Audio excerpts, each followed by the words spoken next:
juin 1942. Je vais pouvoir, j'espère, te confier toutes sortes de choses, comme je n'ai encore pu le faire à personne. Et j'espère que tu me seras d'un grand soutien.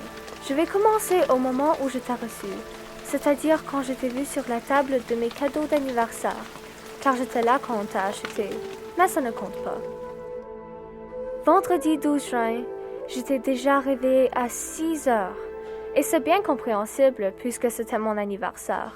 Mais à 6 heures, je n'avais pas le droit de me lever. Alors j'ai dû contenir ma curiosité jusqu'à 7 heures moins le quart. Là, je n'y tenais plus. Je suis allée dans la salle à manger où Murtke, le chat, m'a souhaité la bienvenue en me donnant des petits coups de tête. Un peu après 7 heures, je suis allée voir papa et maman et ensuite je suis venue au salon pour déballer mes cadeaux. C'est toi que j'ai vu en premier. Peut-être un de mes plus beaux cadeaux.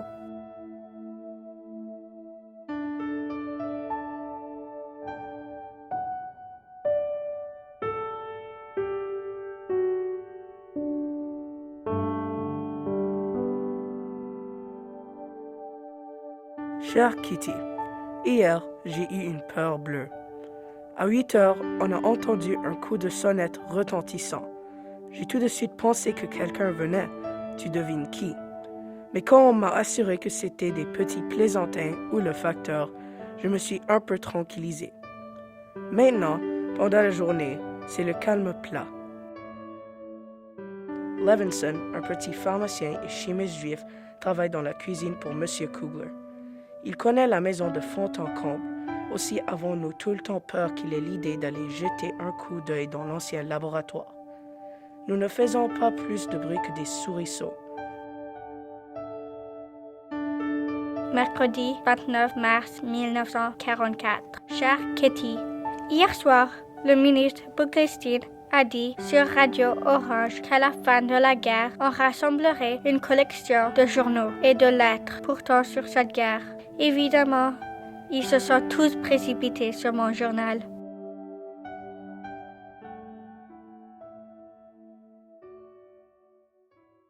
Samedi 22 janvier 1944.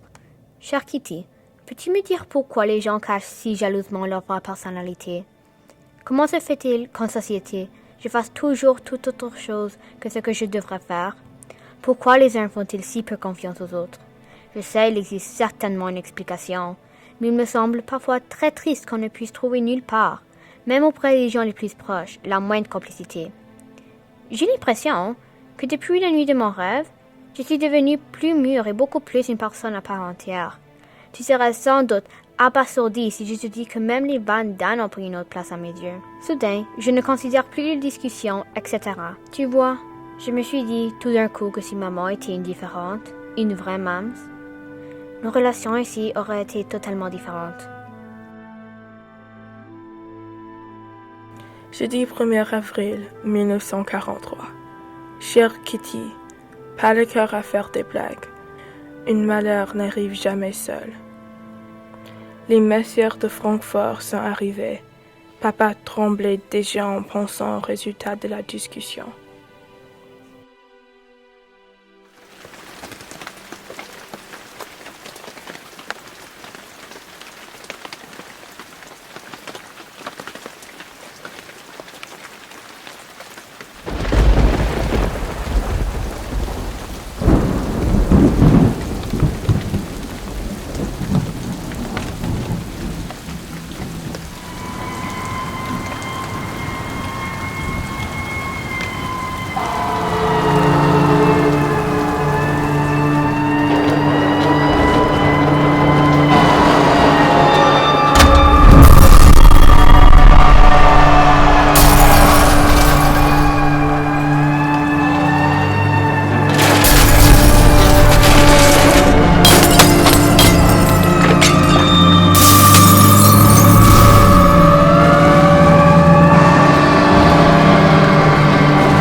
28 septembre 1942.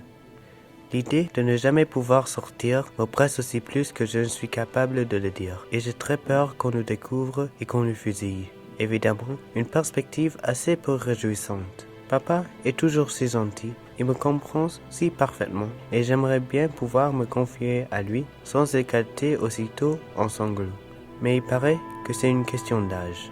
J'aimerais bien ne jamais m'arrêter d'écrire, mais cela deviendra beaucoup trop ennuyeux. Jusqu'à présent, je n'ai pratiquement fait que noter des pensées dans mon journal, et je n'ai pas encore réussi à écrire des histoires intéressantes que je pouvais lire plus tard devant tout le monde. Mais, dorénavant, je vais essayer de ne pas être sentimental ou de l'être moins, et d'être plus fidèle à la réalité.